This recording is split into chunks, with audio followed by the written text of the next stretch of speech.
Every day, more than 10,000 baby boomers turn 65. The baby boom of yesteryear is causing the senior citizen boom today.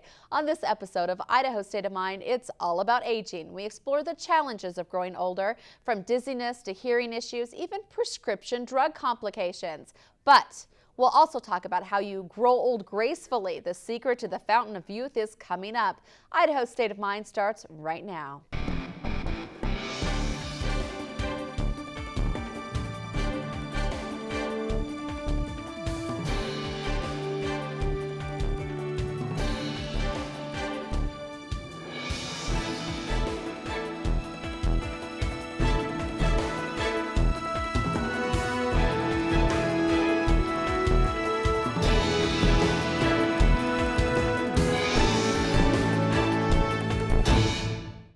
Thank you for joining us on Idaho State of Mind, where we endeavor to educate the citizens of Idaho on the state of higher education. I'm Libby Howe. This is a production of Idaho State University, and we are proud that the majority of the show's content is created by ISU Mass Communication students. The U.S. is in the midst of a senior citizen boom as 79 million baby boomers approach retirement. It's an issue that is changing the landscape of America. Today, we're dedicating our entire show to the topic of aging. We start off with the leading cause of injury, disability, and death among older adults. It might surprise you. Falls among the elderly are costing the U.S. healthcare system over $28 billion a year. That number is expected to increase. A tiny system in your body can have a major impact on your ability to stay balanced. Idaho State of Mind Summer Geoch introduces us to the vestibular system. The vestibular system is the size of that top portion of your pinky finger. It is located in your inner ear and it helps control balance and eye movements. As we age, the system starts to break down. Del Ludwig is a patient volunteer for the ISU Physical and Occupational Therapy Department. His Parkinson's disease has affected his entire life and his vestibular system, meaning that his body is slower in response to movements. I've fallen 3 times in the last 2 years.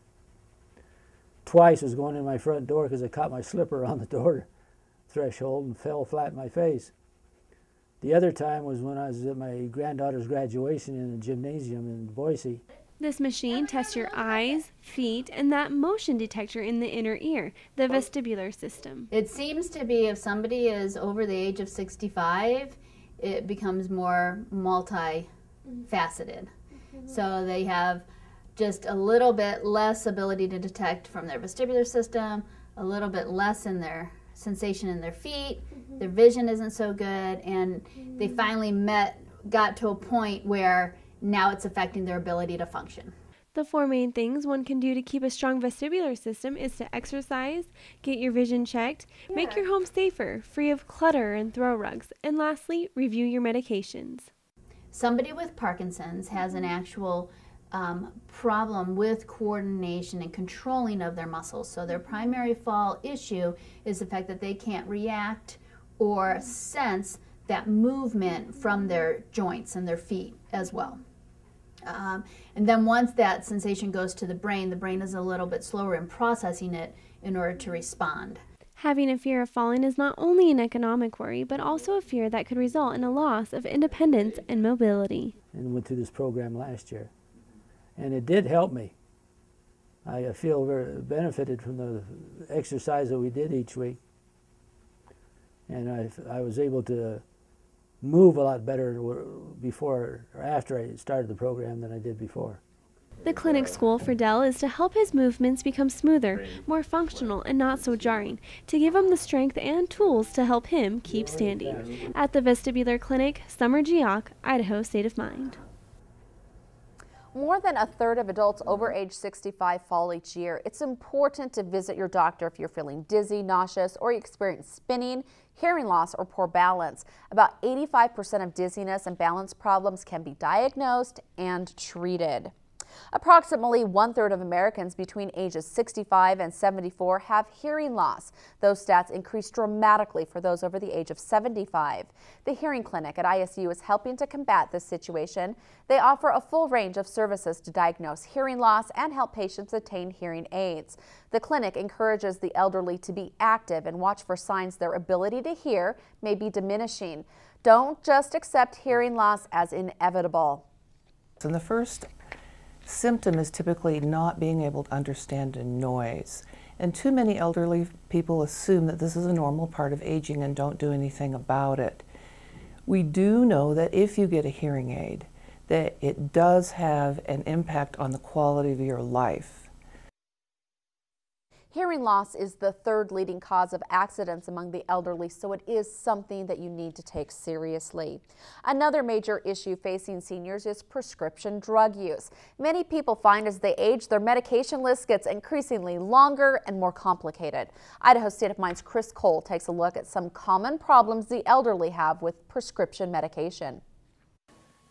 You have things such as compliance, taking them correctly. I think 1/3 to 1/2 of elderly patients don't take their medications correctly. There are several factors that contribute to problems elderly patients have taking medications. This is known as non-compliance. These include simply not being able to read the tiny print on the labels, not being able to afford their prescriptions due to low income, or not being able to pick them up from the pharmacy because they have no way to get there. But once they have their prescriptions, there are always ways you can ensure that your elderly parents or grandparents are taking their medications properly.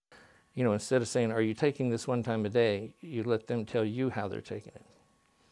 Because if you say you're taking it one time a day, they don't have the slightest idea, but they're shaking their head yes, you know, and you want them to tell you exactly how they're taking it. Elderly patients are most commonly treated for 4 types of conditions: cardiovascular disease, as well as cerebrovascular disease, many different types of arthritis, memory loss like dementia, and depression. One reason the elderly have problems taking medications is simply because they have so many. This creates interactions that can cause things like blurred vision, drowsiness, or even incontinence. A physician is between a rock and a hard place because the person needs that medication and they know it can cause this side effect.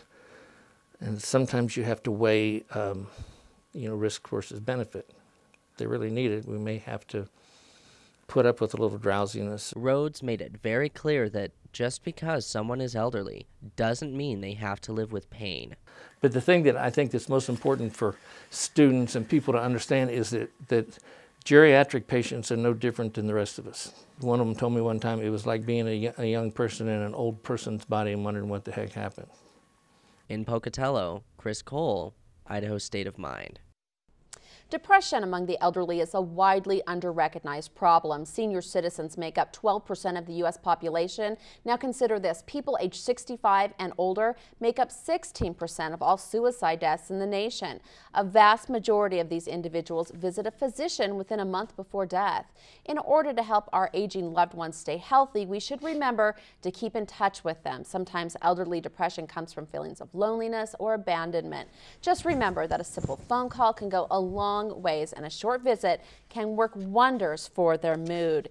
And joining us today with a look at depression among the senior population is Dr. Linwood Vereen. He is an associate professor of counseling at ISU. Dr. Vereen, thank you so much for joining us. Well, thank you so much for having me. What are some of the reasons that the elderly population tends to experience more depression?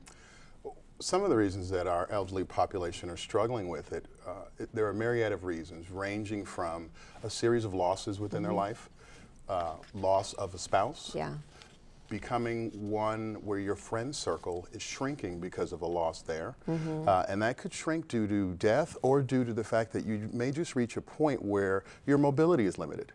Other reasons are a lack of contact with family members. And one of the other interesting things is sometimes some of our elderly folks, our parents, are on medications, and those can have adverse reactions that can also lead to signs and symptoms and actually lead into depression. Yeah, so I like the way you state that it's a loss, and it can be a loss of anything from a favorite activity to a loved one. So Yes. that's a really good way to bring it together. Are there symptoms that loved ones should be looking for to maybe identify that their elderly parent or grandparent is experiencing some down feelings? There are some definite signs that can emerge over time. And one of the challenges to recognizing them is first not ignoring them, thinking that, well, mom or dad is just getting older, so they're a little more tired. Maybe they nap more just because they're getting older. Those could actually be signs of depression. Some of the things we'll see as maybe a loss of appetite, a loss of energy, perhaps a feeling of, I don't want to continue to participate in a hobby or an activity that I really love or enjoy, like gardening or walking or crocheting. Those could be signs that we could look for. You know, other things, just a lethargy, an unwillingness, or a lack of a desire to want to engage people in a way that one usually does. Those are things that we should be on the lookout for. Are there things that help the elderly to feel more you know, wanting to get out and do things and to overcome this depression? Well, I think one is engaging in the social aspects of life can really be helpful. So as maybe a son or a daughter of someone who's a little older, or you know, even a grandchild. I think the things you do is you want to continue to engage them in some of the things that they always enjoyed. And even with the loss of, let's say, mobility, to find creative ways to continue to help people engage in certain activities. I know of a family where, you know, grandpa's a little older, so his grandkids help him with his gardening. So it allows him to remain connected to something that he really loves and enjoys.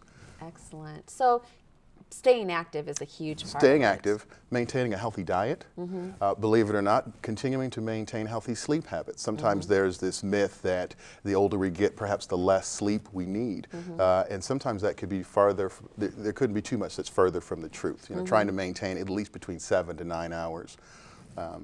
Continuing to, if you're on medications, continuing to take them as is recommended by your physician are also things that can be really helpful. I understand there's a huge boom of senior citizens now on Facebook, and that's a good way to keep them connected. It's an interesting way, I think, to introduce this fabulous generation to a new way of connecting, regaining connection, and then also remaining connected. I've heard of some folks where it's been helpful to keep them connected to not only friends and family to catch up on what your grandchildren are doing because you don't see them often enough, but also to reconnect with older friends. I heard of an instance where you know, a woman was able to reconnect with a person she went to high school with, and they were able to go out to lunch. So those are just examples of how our new media, social media, and other means of technology can really help folks to remain connected and continue to enjoy social supports. So even if you're not mobile, you can still stay connected with friends. I think that's really excellent. That is indeed. And I'm sure there may be some people who are a little not familiar with the computer, so it's a good way to, or a good reason to start you know, learning the computer skills. Well, Dr. Linwood Vereen, thank you so much for sharing this information with us. Well, thank you so much for having me. And Dr. Vereen will be joining us again later in the show with more insight into the growing population of caregivers. Well, if being active is a major way to combat depression and stay young, then one group of seniors have found the fountain of youth. Idaho State of Mind's Deanne Coffin joins us in the studio with a look at New Knowledge Adventures, a program offered through ISU's Continuing Education Department. Deanne, I hear there's quite a variety of classes. Did I hear something about line dancing? Yes, Libby, that's right. Line dancing is just one of the many classes offered through the New Knowledge Adventure program. As New Knowledge Adventures has grown to over 400 members, offering over 100 classes, members may choose from various courses and activities ranging from academic to technical, from the professional to the arts, and from recreational to self-improvement. Members also select from activities occurring outside the classroom, such as hiking, cross-country skiing, carving, birding, and wildflower field trips and tree walks. Social activities are offered during the year, as well as opportunities for travel. New Knowledge Adventures at Idaho State University is a member-directed organization for adults 50 years and older to expand knowledge and explore new ideas in an informal, non-competitive environment. I think if we don't stay active, we will simply get old. And there's no need to just sit and not do anything, because we're not using our minds, we're not using our bodies. And with New Knowledge Adventures, we do both. We use the mind, we use the body, we create. We need that. No previous college experience is needed for membership. Courses are not for college credit, and neither tests nor grades are given. Not a grade. We just come and enjoy. And usually an instructor does not throw questions at us. Nothing like, what do you think of this or what do you think of that? It's just so much class participation. You know, they raise their hand, the members, and it's just no work for us. We just sit back and enjoy.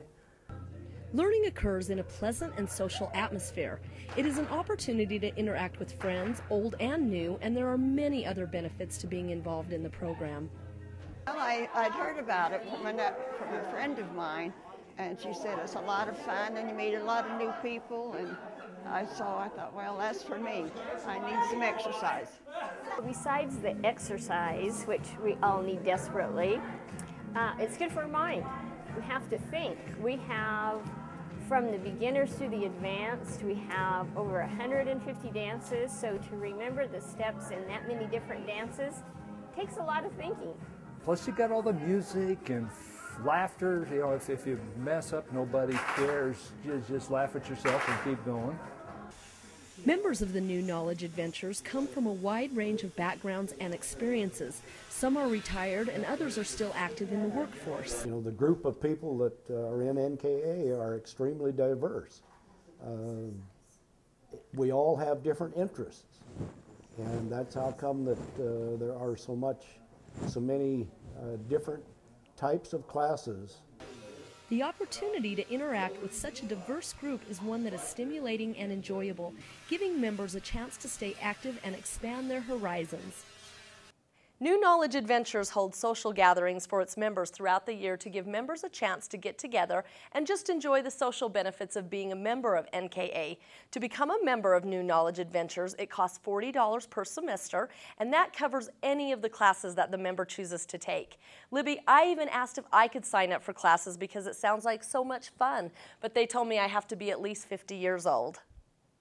Thanks, Deanne. For more information about New Knowledge Adventures class offerings, go to our website at isu.edu/Idaho State of Mind. Not only does ISU coordinate with New Knowledge Adventures to keep retirees active, but they offer a way to go back to school. Getting back in the university scene is a great way to keep your mind active and your body moving. Approximately 60% of accredited degree-granting educational institutions offer tuition waivers for older adults. Senior citizens in Idaho can take courses for $5 a credit. In fact, this is a statewide policy. If there's people that are interested, there's all kinds of information available. You still can get scholarships and grants to go, and if you're looking into graduate studies, it's a huge discount to go that way. So for any seniors that want to go, I think it's a great deal. ISU, the University of Idaho, and Boise State University offer these discounts. These universities require you to be at least 60 years old and have Idaho residency. You will need to show proof of age at the time of payment. If you meet these requirements, then apply for admission. You will need to fill out some paperwork at the university's Payment and Disbursement Center. Again, the best part, $5 a credit and a $20 registration fee each semester. The discounts also apply to graduate programs. Keep in mind this is on a space available basis. Colleges say one reason more people don't take advantage of discounts is because of the requirements, but with a few phone calls and a little research, you may find yourself writing term papers again. Retirement is a great time of life, as one group of seniors in Pocatello will tell you. They're taking full advantage of their retirement years. Idaho State of Mind's Joey Parker takes a look at an orchestra that is helping many stay forever young. As we grow older, we're faced with many new challenges, from health concerns to losing loved ones. It's important for all of us to understand how to handle these issues in order to age well. Aging is much more than just your overall health. It's also important to maintain that sense of purpose and zest in your life. The members at the Snake River New Horizons Band are doing just that. They're making the best out of life and staying on the positive path. New Horizons is an orchestra made up of seniors located right here in Pocatello, Idaho, where they come together to play music and keep their minds active. With this group, it's all about just having fun and enjoying the moment. You're not being critiqued or criticized. You don't have to fight for your place. You know, we're all one together, and it's just too much fun. With the stress of aging, it's recommended to keep the mind active, and what better way to do this than join a band? Band is one of the most rigorous, I think, things you can do that's not basically an exercise. It's an exercise of the mind. You have to really work at learning how to read notes as well as decipher rhythm and put your fingers on an instrument and play and make it happen. You have to breathe and blow. I think we've calculated about 18 different things that go on with your body and your mind when you're playing an instrument. So yes, absolutely, it helps young and old. From beginners to experts, all skill levels are welcomed. If you're interested in joining, visit their Facebook page at Snake River New Horizons Band. At the Continuing Education Building, Joey Parker, Idaho State of Mind. A recent study by the AARP found that nearly half of 45 to 55-year-olds had at least one living parent and one child under the age of 21. This comes out to about 20 million Americans. This group is known as the sandwich generation. Those sandwich between caring for their children and for their aging parents. Idaho State of Mind Sean Forey shows us what it's like to be part of this increasingly common group. What makes the sandwich generation so special? To start with, this ever-growing group juggles work, raising and supporting children, and taking care of elderly parents. The challenge to manage all of this can be overwhelming at times. However, it's clear in the end that the struggle is always worth it. The grandchildren really get to know their grandparent and get to participate in day-to-day things with their grandparent. And one nice thing is that they, like if you work like we did, they didn't have to go to a daycare or anything. They could come home from school and come straight home because Grandma was there. In 1997, Evelyn's father passed away, so the decision was made to have her mother move in with her family, until recently when her mother chose to live in a senior apartment in Pocatello. Oh, I love her. I could like her all the time. But, you know, she has her own family, and so I tell her that she can go do whatever she has to do. Don't worry about me. But she still does. She still worries about me. Sometimes I feel like I am a burden. But she doesn't like me to feel that way. With life expectancy increasing in the U.S., many more middle-aged people are taking on the responsibility of caring for a parent. This on top of raising children or financially supporting them while in school. But even with the tension that can arise from being a part of the sandwich generation, it seems overall that no matter the hurdle, families always take care of their loved ones. She's an amazing lady, and so it really has been a pleasure. I mean, when we talk about things that are difficult, those are our moments, and of course I think every family goes through those. I think it all depends on the person, but she's very amazing, and we've been very blessed to be able to have her part of our family, and I think that with that attitude, most people, it helps to make it feel like it's not a burden. In Pocatello, Sean Forey, Idaho State of Mind. There are a lot of resources out there for those of you who are members of the sandwich generation. Visit our website for more information.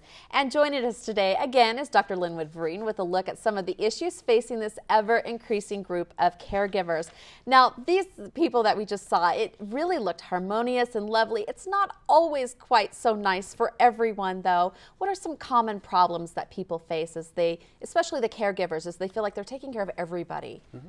Well, I think that's a problem in and of itself, feeling as if you're isolated in providing the caregiving. Mm-hmm. So one of the things that's important is as possible, including other family members in that process. Mm-hmm. Children, other siblings of yours, so you're not feeling isolated and as if you're the only one taking care of everyone. Mm-hmm. Okay, so let's look at you're taking care of children, you're taking care of parents.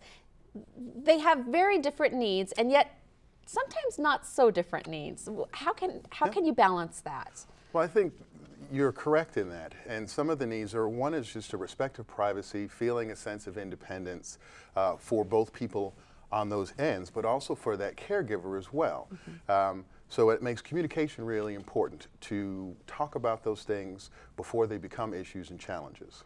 Now, you talked about with the caregivers that don't just keep it all to yourself, get the siblings involved. Are there other things on a day-to-day basis that a caregiver can do to make it so it's not so stressful, so that they can cope and handle it?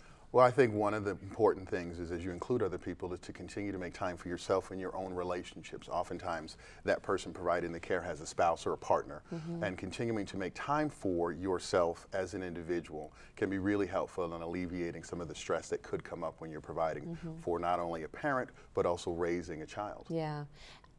Does it matter like making a little time for yourself each day? Maybe it's just reading drinking a cup of coffee and reading the paper, or different things like that. I think that's one of the fun things, is that for each of us it's so different, the things that can re-energize us.